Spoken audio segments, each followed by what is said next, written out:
Continuamos. El personal de enfermería debe ser hábil, dinámico, observador, con capacidad de análisis e interpretación de datos para la toma de decisiones. Actuar de manera inmediata a las 24 horas del día, ya que el paciente en estado crítico demanda atención de manera oportuna y eficaz.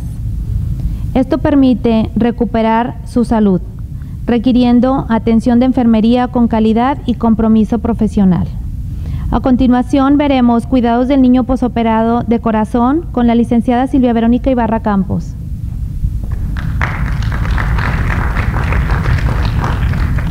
Bienvenida.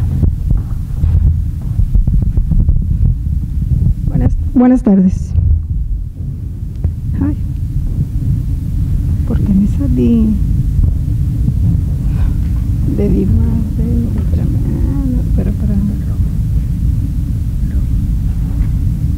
No, es el señalado. Es que le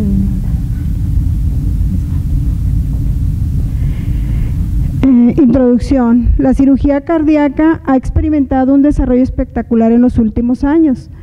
Esto por mejoras en las técnicas quirúrgicas, tanto como los diagnósticos, los cateterismos cardíacos han evolucionado favorablemente también, las técnicas quirúrgicas y no se diga los cuidados posoperatorios, tanto en material como en personal, en equipo médico y personal de enfermería.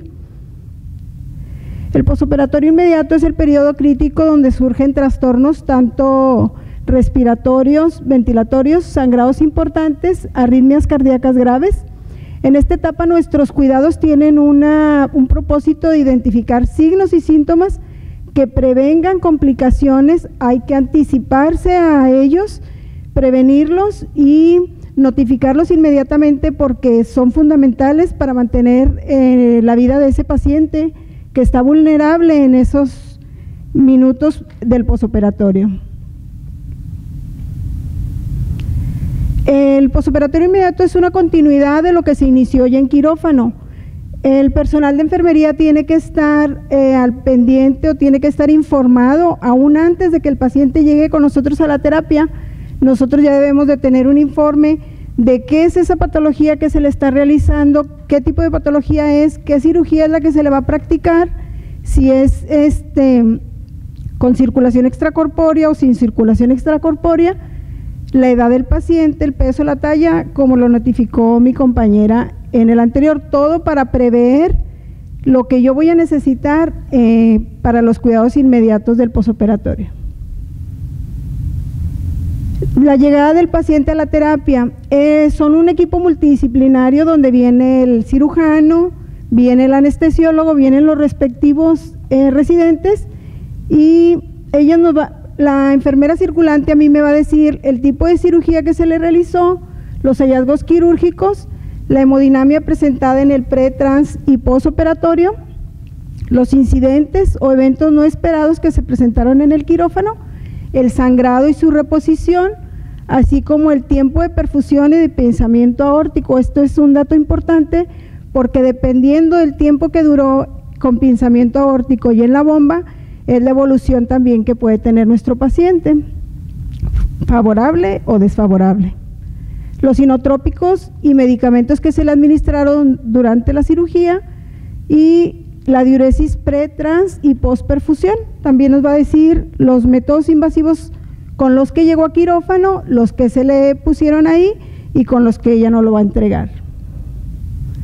Los cuidados inmediatos, como ya los dijo mis compañeras y de manera rapidita, pues es monitoreo del paciente, fijar la vía aérea, fijar todas aquellas conexiones que trae nuestro paciente, vigilar con cuánto sangrado llegó, yo debo de cuantificar cuánto sangrado salió el paciente y cuánto está sangrando por hora. Al terminar ya lo dejamos cómodo al paciente y empezamos a hacer las indicaciones médicas de acuerdo a prioridades. El monitoreo hemodinámico pues es conocer de manera objetiva y constante el estado hemodinámico de nuestros pacientes, las alteraciones fisiológicas para prevenir la morbimortalidad de nuestros pacientes al detectar oportunamente cualquier alteración. Vamos a registrar y mostrar todos estos parámetros. No solo los vamos a registrar, tenemos que interpretarlos y evaluar y detectar posibles complicaciones y notificarlos inmediatamente al médico. Vamos a detectar signos y síntomas de shock, que recordemos que el shock pues es una disminución de la perfusión tisular a todos los órganos, y esta se va a ver manifestada en disminución de los pulsos periféricos, extremidades frías, pálidas y moteadas, un llenado capilar mayor a 4 segundos, una disminución del gasto urinario que va a ir disminuyendo progresivamente hasta que puede llegar a cesar el gasto urinario.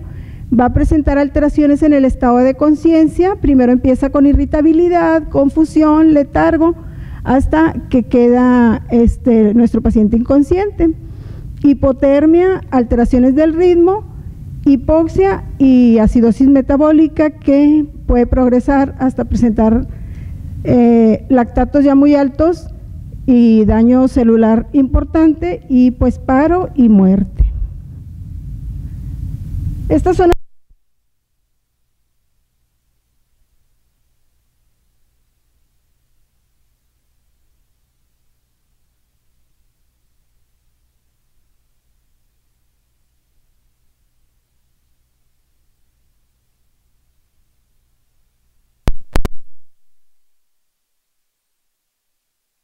de izquierda a derecha. El paciente, sus signos y síntomas pues son pobre incremento de peso, dificultad respiratoria, infecciones de vías respiratorias frecuentes, cansancio y fatiga al alimentarse. Por consiguiente pues tienen bajo peso desde el nacimiento.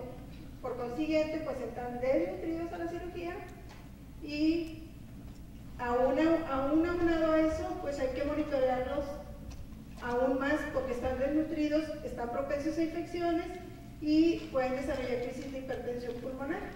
Estos pacientes son candidatos a extubación temprana, de preferencia se extuban en quirófano, pero cuando no se pueden extubar en quirófano, se extuban en la terapia, a menos que el paciente tenga hipertensión pulmonar diagnosticada desde antes de entrar a quirófano. La extubación ya es más lenta. El PCA es la persistencia del conducto arterioso. En esto es una comunicación entre la arteria pulmonar y la aorta. El paciente, bueno, recordemos que este conducto es el que mantiene ventilado al paciente en la etapa fetal. Se debe de cerrar en las primeras 2 semanas de vida, 3 semanas. Cuando no cierra, pues ya queda con la patología que es la persistencia del conducto arterioso.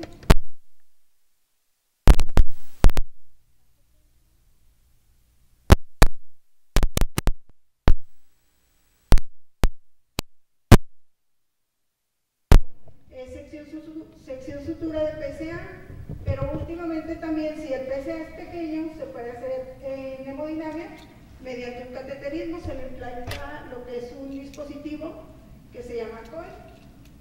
En estos pacientes, los cuidados que debemos de tener, que pueden presentar hipertensión arterial, pueden estar desaturados, debemos de vigilar los sangrados. En ocasiones les dejan una sonda, es una toracotomía lateral lo que se les hace.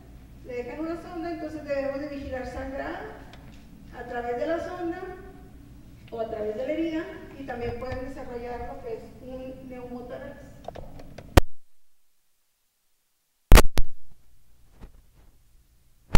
Es una comunicación interventricular. Esta puede ser de sitio y localización variable. Sus medidas pueden ser de 1 centímetro a 3 centímetros.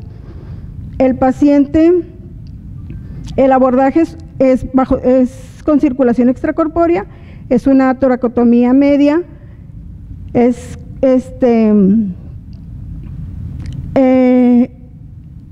abordaje se debe de hacer a través de la aurícula, pero cuando es de localización muy difícil o que tiene varias C y B, lo tienen que hacer a través del ventrículo con una alta mortalidad. En ellos vamos a vigilar traquiarritmias o bradiarritmias, porque el C y B está en lo que es el septum interventricular, y por ahí recordemos que pasa el sistema de conducción. Entonces, nuestro paciente, una de las complicaciones muy comunes es que salga bloqueado. Tenemos que estar al pendiente. Por lo general salen con generador de marcapaso ya permanente, y si presenta el bloqueo, pues ya lo tiene ahí de rescate.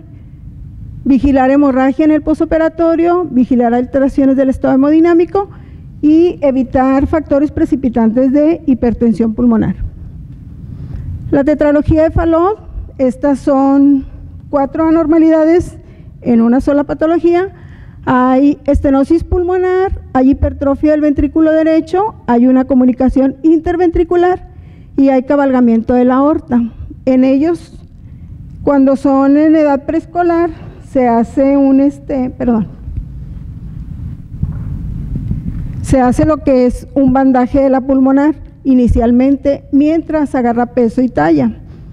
Ya cuando es un poquito más grande, se hace lo que es la corrección total de la tetralogía de Fallot. En nuestros pacientes, las principales complicaciones que presentan son bajo gasto cardíaco, taquicardia, datos de falla cardíaca derecha que son hepatomegalia, ingurgitación yugular, precordio hiperdinámico. Y por último, la coartación de aorta. En esta hay un estrechamiento de lo que es la aorta descendente y se hace una resección término-terminal. Se puede colocar ahí un parche y es frecuente que se recoarten los niños, entonces hay que estar vigilando datos de recoartación en el posoperatorio, que va a ser una discrepancia de presión arterial, va a tener la presión arterial antes de la coartación normal y después de la coartación disminuida. Tenemos que tener las primeras horas monitorizando lo que son las TA en las 4 extremidades. También vamos a vigilar sangrado, vamos a vigilar hipertensión arterial y datos de parestesia. Evaluar a todo paciente, pues lo que es el nivel de conciencia, su frecuencia cardíaca, temperatura, el llenado capilar, la oximetría de pulso y el gasto urinario. Mantener una vía aérea permeable y limpia. Siempre comprobar que exista una adecuada ventilación en ambos campos pulmonares, que sea simétrica la expansión de esos campos pulmonares.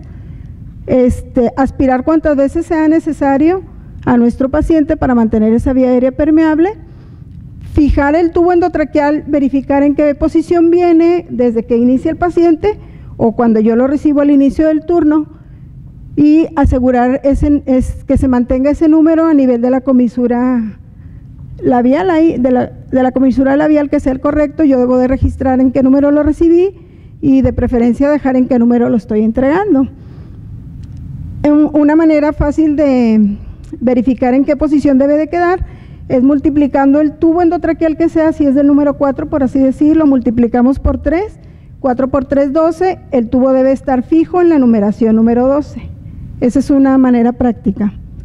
Observar diariamente la posición del tubo en la radiografía de tórax, que esté a nivel de la carina, y durante el turno anotar todas las veces que se modifica los parámetros ventilatorios.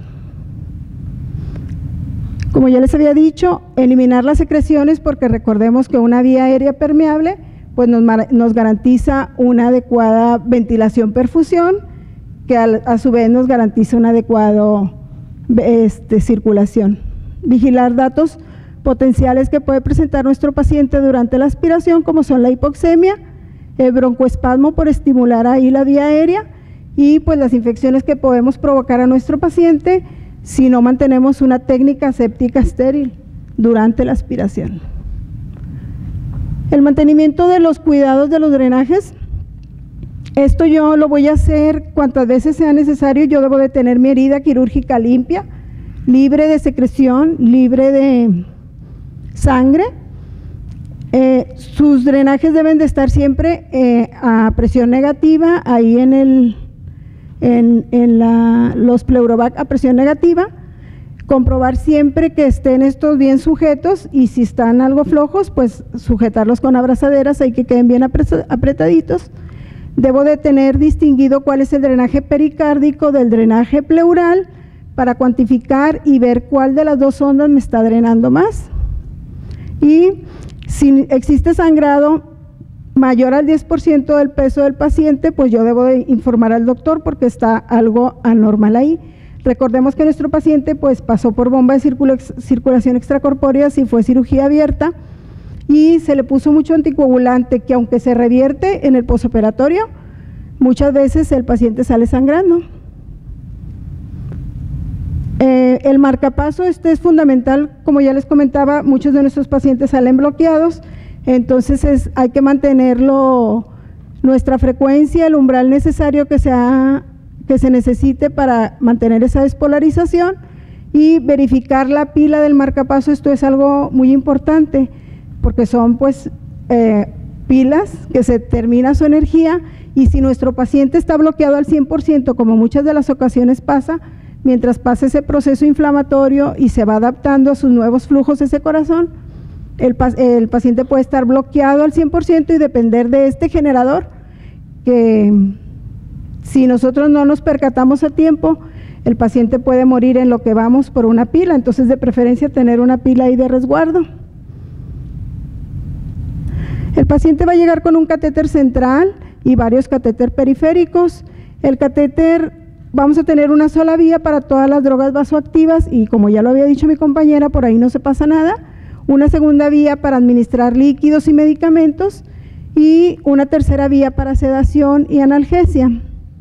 Los periféricos, estos los mantenemos de 24 a 48 horas para administrar hemoderivados a través de ellos.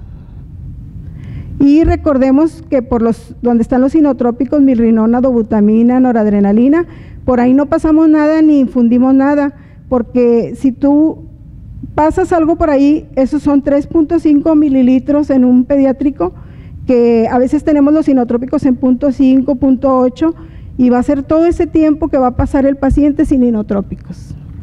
Las heridas, estas se van a realizar la curación cuantas veces sea necesario, mantenerla siempre limpia y vigilar datos de infección, como son, ya sabemos, el eritema, el cambio de coloración, la secreción. Se le notifica al médico, se toma cultivo y muchas de las ocasiones pues hay que estar haciendo curaciones, hay que estar haciendo curaciones cada 8 horas, pero a veces hay que quitar algún puntito ahí para que drene todo el material contaminado. La sonda vesical, esta se retira hasta que el paciente ya va a ser dado de alta, casi prealta, que ya evoluciona adecuadamente. El generador también lo quitamos cuando ya ya no depende del marcapaso, pero los cables ahí se quedan hasta su egreso a piso. Antes de irse a su casa le retiran los cables epicárdicos. Al tercer día puede ser dado de alta hacia la general.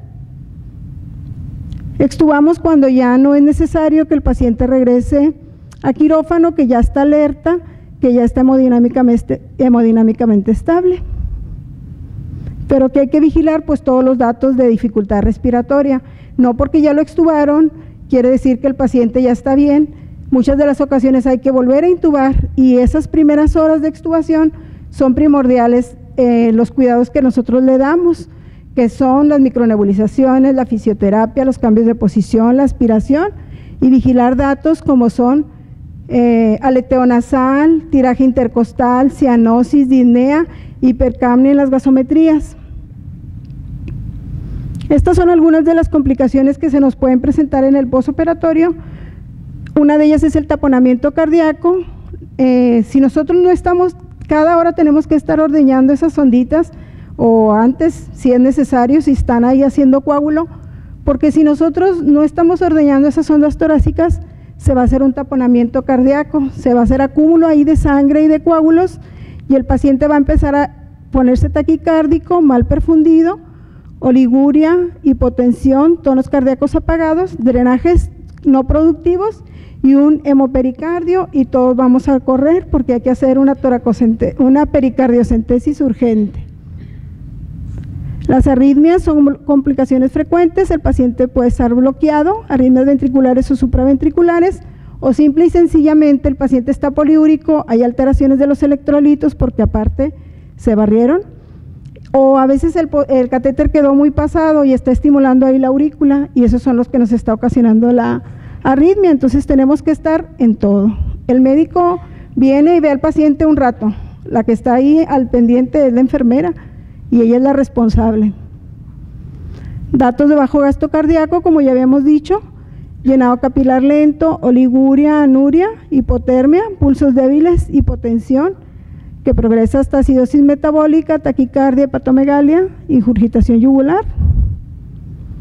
También se puede presentar lo que es un neumotórax, va a presentar dificultad respiratoria, hipoxemia, hipercapnia y asimetría torácica. El edema agudo de pulmón cuando hay sobrecarga de líquidos es otra de las complicaciones que puede presentarse. Hay dificultad respiratoria, hipoventilación, crepitantes, datos de dificultad respiratoria. Otra de las complicaciones muy frecuentes es esta, la parálisis frénica. Se lleva el nervio frénico ahí durante la cirugía, no nos damos cuenta hasta que ya se intenta extubar al paciente y se fracasa en esa extubación, se le hace una fluoroscopía al paciente y efectivamente uno de los diafragmas está más levantado que el otro y hay que llevar a ese paciente a que se le haga una aplicatura diafragmática para poderlo extubar y poderlo egresar después. Las complicaciones renales como oliguanuria, estas se nos van a dar por hipovolemia, por disminución del gasto cardíaco o como complicación de la circulación extracorpórea, o la poliuria por administración excesiva de diuréticos y hiperglicemia secundaria estrés. Nuestros pacientes son pacientes pediátricos que nunca se han separado de su familiar y el hecho de mantenerlos apartados ya va a generar un estrés para ellos despertar y ver que están en un lugar con completos desconocidos y que su familiar solo va a entrar 10 minutos una vez por turno. En ellos genera mucho estrés y es complicación esta frecuente. Y las hemorrágicas, calidad y cantidad de la hemorragia, sangrado por heridas o por los drenes, anemia hemolítica por daño de los hematis en la circulación extracorpórea o una reacción posterior a la transfusión.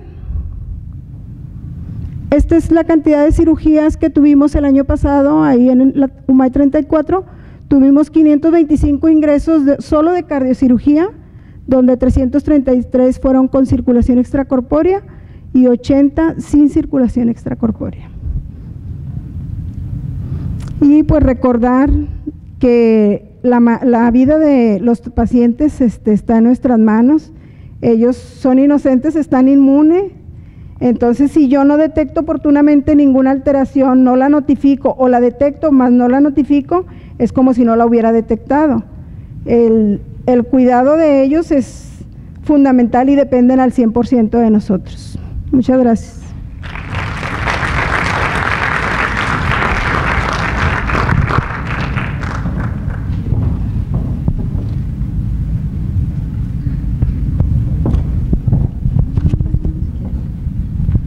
Agradecemos la participación de la licenciada, entregamos su constancia, muchísimas gracias y un presentito.